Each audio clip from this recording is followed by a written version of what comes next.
तो भाई लोग कैसे हो। आज मैं आप लोग के लिए एक हॉरर स्टोरी लेके आया हूँ, खून सनी दौलत। चलिए कहानी स्टार्ट करते हैं। जैसे ही प्रताप सिंह ने पहाड़ी का एक खतरनाक मोड़ काटा, आई ओ माय गॉड, उफ। सुधीर, अगर मुझे पता होता कि रास्ता इतना खतरनाक होता तो मैं बॉबी को कभी साथ ना लाती। मुझे भी नहीं पता था। दौलत हासिल करने के लिए खतरे तो उठाने ही पड़ते हैं, क्यों मिस्टर राजन, आपका क्या ख्याल है। दौलत हासिल करना तुम्हारा मकसद होगा, मैं तो सिर्फ चाचा जी के दर्शन करना चाहता हूँ। सिर्फ दर्शन, हा हा हा। क्यों मित्र प्रभा, आप भी सिर्फ चाचा जी के दर्शन के लिए जा रही हैं। Mind your on business mister Ranjit. तभी आप लोग चुप होकर नहीं बैठ सकते, मेरा ध्यान बढ़ता है।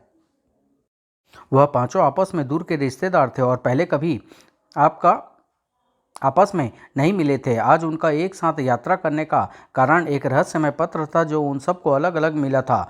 मेरा नाम दिलदार चौधरी है, रिश्ते में मैं तुम्हारा चाचा लगता हूँ। मैं कभी तुमसे नहीं मिला, लेकिन अब जीवन के अंतिम दिनों में मैंने यह फैसला किया है कि अपनी जायदाद और सारी दौलत अपने रिश्तेदारों में बांट दूँ। इसलिए यह पत्र मिलने के एक सप्ताह के भीतर रामगढ़ पहुँच टूरिस्ट लॉज में ठहर जाओ। वहाँ से तुम्हें मेरे सेक्रेटरी प्रताप सिंह मेरी हवेली तक ले आएगा। तुम्हारा चाचा दिलदार चौधरी।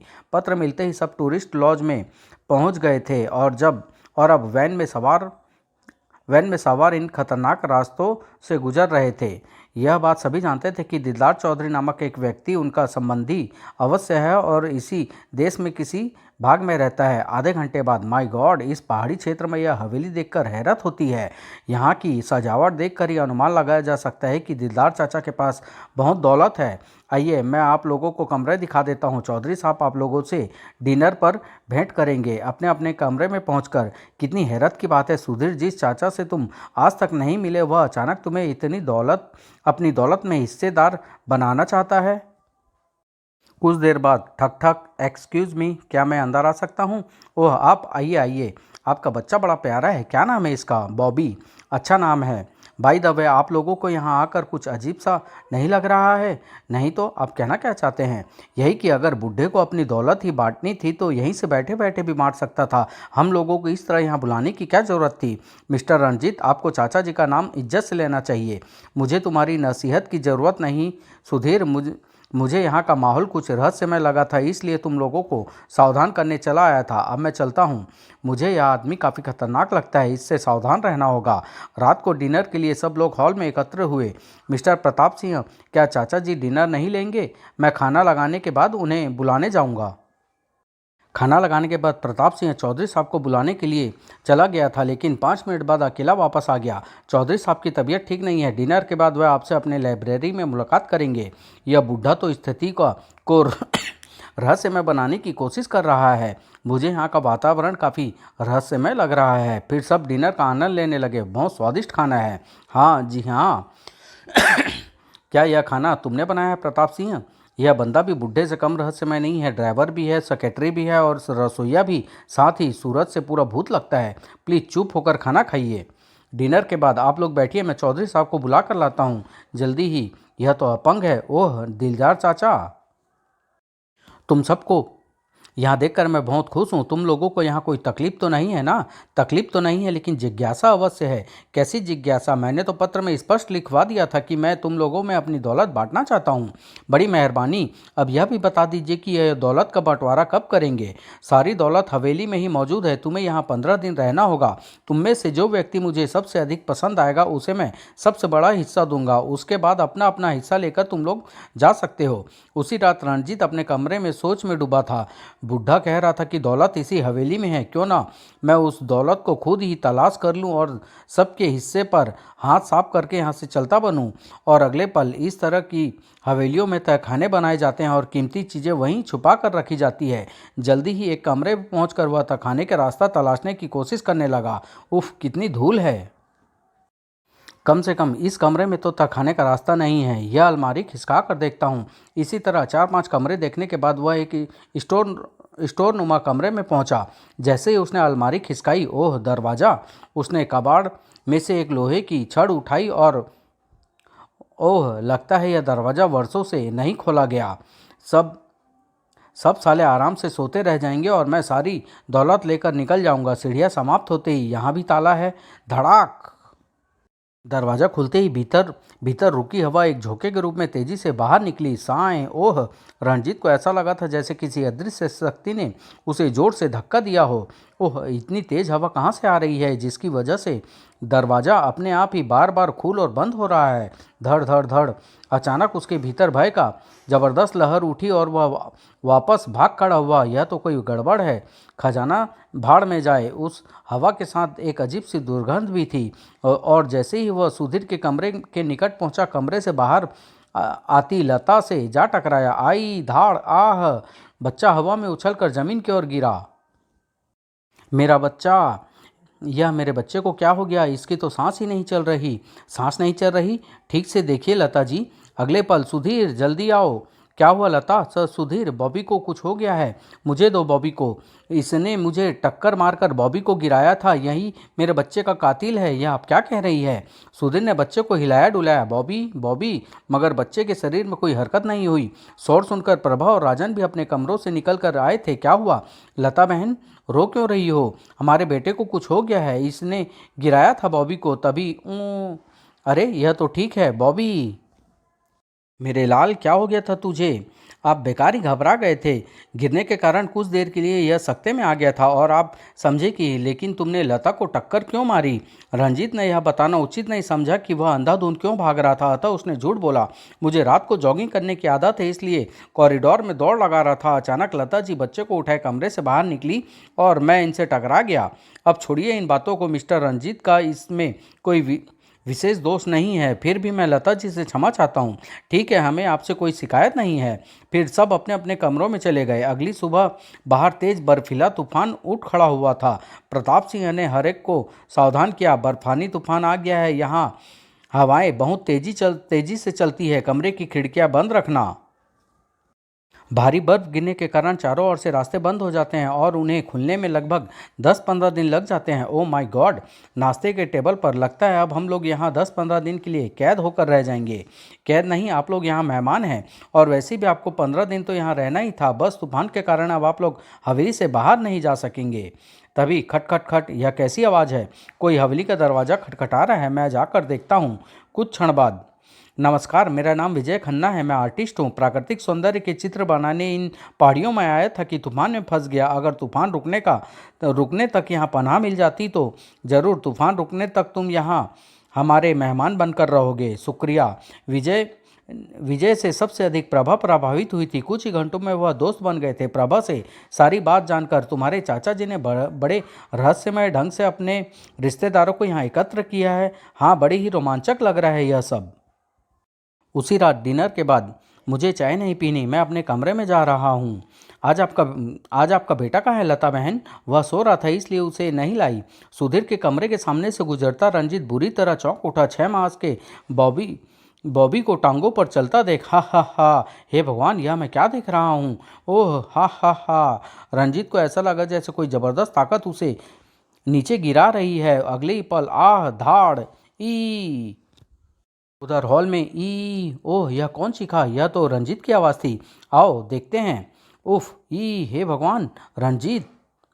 ऐसा लगता है जैसे किसी जानवर ने इसकी गर्दन चबाई हो। कुछ देर बाद वे पुनः हॉल में थे। रंजीत का खून किसने किया? अब जब रंजीत की चीख सुनी गई, हम सब इसी हॉल में मौजूद थे। चौधरी साहब, मेरा विचार है रंजीत का कत्ल आपकी जायदाद के लिए हुआ है।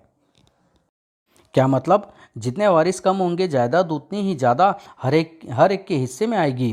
तुमने मुझे उलझन में डाल दिया है। मैं अपने कमरे में जाकर सोचना चाहता हूँ। और उस लाश का क्या होगा? अगर तूफान रुक गया तो सुबह पुलिस को खबर कर दी जाएगी, वरना उसे बर्फ़ में दफन कर दिया जाएगा। और बेहतर यह है कि अब आप लोग आराम करें। दिलदार चौधरी और प्रताप सिंह के जाने के बाद हम में से कोई भी कातिल नहीं है। जब रंजीत मरा हम सब एक दूसरे के सामने मौजूद थे, लेकिन दिलदार चाचा हमारे बीच नहीं थे। अरे हाँ, लेकिन चाचा जी कातिल नहीं हो सकते। उन्होंने तो खुद ही अपनी दौलत देने के लिए हमें यहाँ बुलाया है। कुछ दौलतमंद लोग सनकी होते हैं। हो सकता है चौधरी साहब भी मानसिक रोगी हो, लेकिन चाचा जी अपंग है। वह भला हत्या कैसे कर सकते हैं? हो सकता है वे नाटक कर रहे हो। हमें मिस्टर विजय की बात पर ध्यानपूर्वक सोचना चाहिए। अगली सुबह बर्फबारी न रुकने के कारण रंजीत की लाश को एक गड्ढे में डाल दिया गया। उसी दिन लंच के बाद मैं जरा विजय के कमरे तक जा रहा हूँ, उससे कुछ मशवरा करना है। कुछ ही देर में बॉबी दूध पीते पीते सो गया तो लता उसके कपड़े धोने के लिए बाथरूम की ओर चल दी। प्रभा उस वक्त अपने कमरे में लेटी उपन्यास पढ़ रही थी कि अचानक दरवाज़ा खुलने की आवाज़ सुनकर चौंकी। ओह बॉबी, मगर यह यहाँ कैसे आ गया? अरे तू अकेला कैसे आ गया? लगता है तेरी मम्मी तेरा ख्याल नहीं रखती। खैर, हम दोनों थोड़ी देर खेलते हैं। अचानक बॉबी का चेहरा विकृत होने लगा। हा हा हा ई। प्रभा ने घबराकर उसे अपने ऊपर से हटाना चाहा, लेकिन आई। सुधीर थोड़ी देर पहले विजय के कमरे पर जाकर बैठा ही था कि ओह, यह तो किसी महिला की चीख है, शायद लता की। वह दोनों फौरन बाहर की ओर दौड़े। क्या आपने भी चीख सुनी है? हाँ, चीख की आवाज़ प्रभा के कमरे से आई लगती है। थैंक गॉड, यह चीख लता की नहीं थी। प्रभा के कमरे का दृश्य देखकर सब जड़वत खड़े रह गए थे। उफ, ओ गॉड, हे भगवान! एक बार फिर सब बड़े हॉल में एकत्र हुए। विजय की बात ही ठीक लगती है। हम में से ही कोई दौलत के लालच में हत्या कर रहा है, लेकिन कौन? मैं और प्रताप सिंह हॉल में शतरंज खेल रहे थे। हम दोनों एक दूसरे की बेगुनाहों के गवाह हैं। मैं विजय के साथ उसके कमरे में था और मैं बाथरूम में कपड़े धो रही थी। मैंने तो प्रभा की चीख भी नहीं सुनी थी। अगर सब बेगुनाह है तो फिर यह कत्ल कौन कर रहा है? क्या हवेली में कोई भूत घुस आया है? मुझे तो तुम ही कातिल लगते हो चौधरी, क्योंकि इस बार भी हत्या के समय तुम किसी की नज़रों के सामने नहीं थे। दिलदार चौधरी के प्रश्न का किसी के पास उत्तर नहीं था। सबको चुप देख तुम सब लोग एक बात कान खोलकर सुन लो। अब अगर हवेली में कोई और कत्ल हुआ तो मैं बाकी बचे हुए लोगों को इसी तूफान में हवेली से बाहर निकलवा दूंगा। लेकिन चाचा जी चुप रहो, मुझे अपने फैसले पर अब दुख हो रहा है। काश मैंने तुम लोगों को यहाँ न बुलाया होता। आपकी सेहत के लिए ज़्यादा जोश ठीक नहीं है। कृपया आप अपने कमरे में चलकर आराम करें। सभी अपने अपने कमरों में चले गए। आधी रात के समय बाहर तेज बर्फीली हवाएं चल रही है। दिलदार चौधरी को चेक करना चाहिए, यह सोचकर वह कमरे से बाहर निकल गया। अगर कोई मुझे इस तरह चोरी से ऊपर जाते देख ले तो मुझे ही कातिल समझेगा। जैसे ही वो ऊपर पहुंचा, धाड़, उफ, ढिसुम, आह, शायद मैं कातिल के पंजों में फंस गया हूँ, आह। उसने अपनी पूरी शक्ति एकत्र करके दोनों हाथ कातिल के पहलू में मारे। ढिसुम, उफ, धाड़, धड़ धड़ धड़ धाड़, आह, आई। अचानक पूरी हवेली एक चीख से गूंज उठी। ओह, यह तो दिलदार चाचा की चीख है। राजन, क्या यह तुम हो? विजय, तुम ऊपर क्या करने गए थे? मैंने तुम्हें कातिल समझा था। मैं कातिल की खोज में निकला था। तभी प्रताप सिंह हॉल में प्रविष्ट हुआ। कौन चीखा? फिर कोई कत्ल हुआ है शायद। चीख दिलदार चाचा की थी। प्रताप सिंह तुरंत ऊपर के कमरे की ओर दौड़ पड़ा।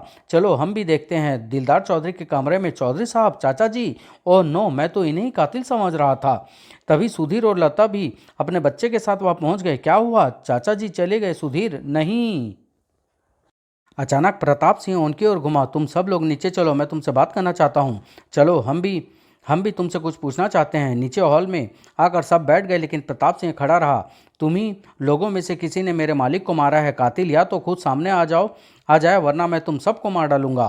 क्या बकवास कर रहे हो? तुम खुद भी संदेह से परे हो। तुम खुद भी संदेह से परे नहीं हो सकता है यह सारे कत्ल तुम ही कर रहे हो। मैं बरसों से मालिक की सेवा करता आ रहा हूँ। मैं भला उनकी जान क्यों लूँगा? दौलत के लिए इंसान अपने मालिक को तो क्या बाप कभी कत्ल कर देता है? क्या पता तुम चाचा जी की दौलत पर कब्जा करना चाहते हो। चुप रहे कमीने। ई उफ। राजन तुरंत ही उठा और धाड़, आह। साले, नौकर होकर हाथ उठाता है? मैं तेरा खून पी जाऊंगा और मैं तेरी गर्दन तोड़ दूंगा। यह क्या पागलपन है? राजन, होश में आओ। प्रताप सिंह, यह समय आपस में लड़ने का नहीं है। छोड़ दो मुझे। यह व्यक्ति ही मेरे मालिक का कातिल है। जिस समय चाचा जी की चीख उभरी थी वह मेरे साथ इसी हॉल में था। मैं इसके बेगुनाह होने की कसम खा सकता हूँ। ओह, लेकिन क्या मैं पूछ सकता हूँ कि तुम दोनों आधी रात को हॉल में क्या करने आए थे? हम दोनों कातिल की तलाश में यहाँ आए थे और गलतफहमी का शिकार होकर आपस में लड़ बैठे थे। अचानक प्रताप सिंह नीचे बैठकर बच्चों की तरह रोने लगा। हाय मालिक, किस जालिम ने तुम्हारी जान ले ली? बेचारा, इसे सचमुच चाचा जी की मौत का आघात लगा है। धैर्य रखो प्रताप सिंह, मौत हम सब के पीछे पड़ी हुई है। हमें मिलकर कुछ सोचना चाहिए। मुझे लगता है हम सभी मारे जाएंगे। काश मैं अपने पत्नी और बच्चे को लेकर यहाँ ना आया होता। प्लीज़ आप सब निराश ना होकर धैर्य से काम लेते हुए अपने बचाव की तरकीब सोचें। मेरे मस्तिष्क में एक तरकीब है। हम सब इसी हॉल में एक दूसरे की नज़रों के सामने रहें। इस तरह हम में से कोई एक दूसरे के लिए मुसीबत ना बन सकेगा। अगर किसी को किसी ज़रूरत से जाना भी हुआ तो हम में से एक उसके साथ जाएगा। संभव है इस तरह इन खूनी वारदातों का सिलसिला थम जाए।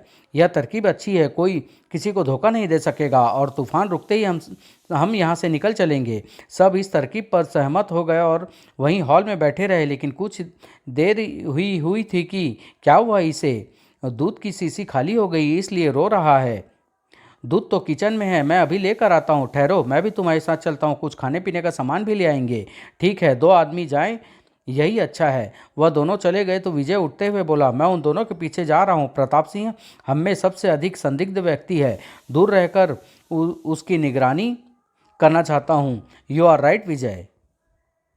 बच्चा लगातार रोए जा रहा था। लता उठाकर उसे बहलाने लगी। ना ना, चुप हो जा बेटे, बहुत भूखा है बेचारा। अचानक बच्चे ने रोते रोते मुंह से ढेर सारा दूध निकाल दिया।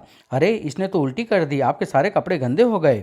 उफ, आप जरा इसे पकड़े, मैं बाथरूम में जा रही हूँ। हाँ लाइए। वहाँ वहाँ। चुप हो जा बेटे, मम्मी अभी आ जाएगी। बाथरूम में जाकर लता ने पहले अपनी साड़ी पर लगी गंदगी साफ की, फिर हाथ धो ही रही थी कि आई, उफ, यह चीख किसकी है? वह दौड़कर बाहर आई। ई लता ने पहले अपने बच्चे को उठाकर छाती से लगाया, फिर पागलों की तरह चीख उठी। आई। उसकी चीख सुनकर विजय दौड़ता हुआ वहां आया। क्या हुआ? ओह राजन। प्रताप सिंह व सुधीर भी वहां पहुंचे थे। ओह माय गॉड, उफ, राजन भी गया? मगर कैसे? तुम लोग तो इसके साथ थे।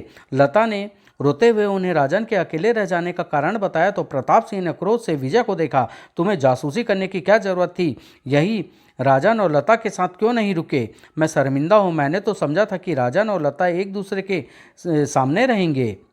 मैं इस मनहूस हवेली में एक पल भी नहीं रुकूंगी। कातिल हमारी भी ताक में है, मुझे यहाँ से ले चलो। सुधीर, तूफान के कारण हम बाहर नहीं जा सकते। लता, अगर जान बचानी है तो हमें हवेली से बाहर जाना ही पड़ेगा। बर्फानी हवाएं हमारी जान ले लेगी और फिर हमारे साथ एक मासूम बच्चा भी है।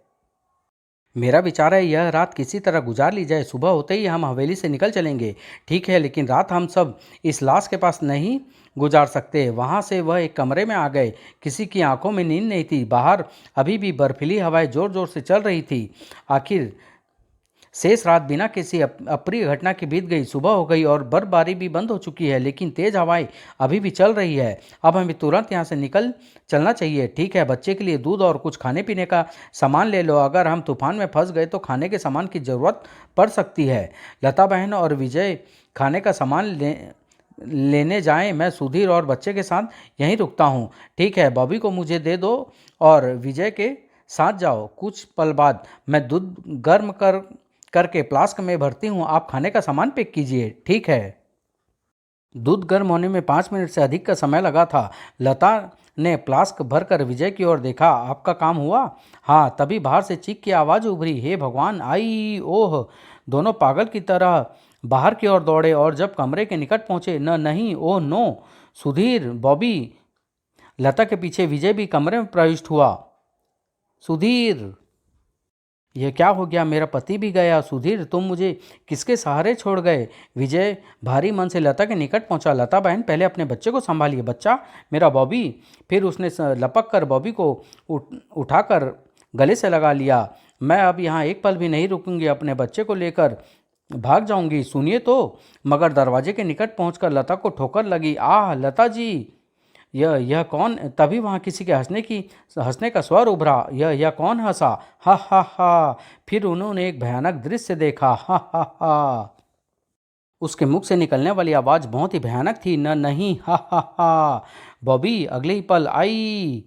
हे भगवान, यह क्या बला है? कुछ देर बाद, नहीं, डरो नहीं, मैं तुम्हें कुछ नहीं करूँगा, क्योंकि तुम यहाँ मेरी दौलत लेने नहीं आए हो। बच्चे के मुंह से एक भारी पुरुष स्वर निकल रहा था। कौन हो तुम? मैं विक्रम सिंह हूँ, इस हवेली और इसकी सारी दौलत का मालिक। मैं तुम्हें अपनी कहानी सुनाना चाहता हूँ, सुनो। आज से 30 वर्ष पहले मैं यानी विक्रम सिंह अपनी पत्नी और 2 बेटों के साथ इस हवेली में रहता था। शहर का जीवन मुझे पसंद नहीं था, इसलिए मैंने एकांत स्थान पर यह हवेली बनाई थी और अपनी सारी दौलत समेट कर अपने परिवार के साथ यहाँ रहने लगा था। हमारा जीवन बड़े मज़े से गुजर रहा था। आप यह हलवा तो खाइए, पहले मेरे बेटे को दो। नहीं डैडी, पहले आप। हाँ डैडी। एक दिन यहाँ तेज़ बर्फीली तूफान आया और सारे रास्ते बंद हो गए। उसी तूफानी रात को दिलदार चौधरी नामक दरिंदा हमारे दरवाजे पर आया। मैं तूफान से घिर गया हूँ, रात गुजारने के लिए जगह दे दीजिए साहब। अंदर आ जाओ भाई। तूफान कई दिनों तक जारी रहा और दिलदार चौधरी हमारे साथ ही रहता रहा। उसने मेरे बच्चों से दोस्ती कर ली थी। अच्छा अजय भैया देखो मेरा घोड़ा कितना तेज चलता है। मेहमानों को घोड़ा नहीं बनाते मूर्ख। मुझे और मेरी पत्नी को वह आदमी भला लगा था, इसलिए हम उसे काफ़ी सम्मान देने लगे थे। दिलदार भैया यह पराठा लीजिए। बस भाभी बहुत खा चुका हूँ, लेकिन वह भला आदमी नहीं था। आज इन सब की आखिरी रात है। खचाक आई खचाक आह ई। लाशों को उठाकर उसने इसी हवेली के तहखाने में दफन कर दी और तहखाने का दरवाज़ा बंद करके ताला लगा दिया। अब इस हवेली और यहाँ की सारी दौलत का मालिक मैं हूँ। इस तरह दिलदार चौधरी इस हवेली का मालिक बन बैठा और मेरी आत्मा तहखाने में कैद बेचैन रहकर बंद दरवाजे में से टकराती रही, लेकिन दिलदार चौधरी के तहखाने का दरवाज़ा कभी नहीं खोला और मुझे बाहर आने का मौका नहीं मिला। लेकिन 30 वर्ष बाद अचानक रणजीत ने वह दरवाज़ा खोल दिया और मेरी आत्मा आज़ाद हो गई।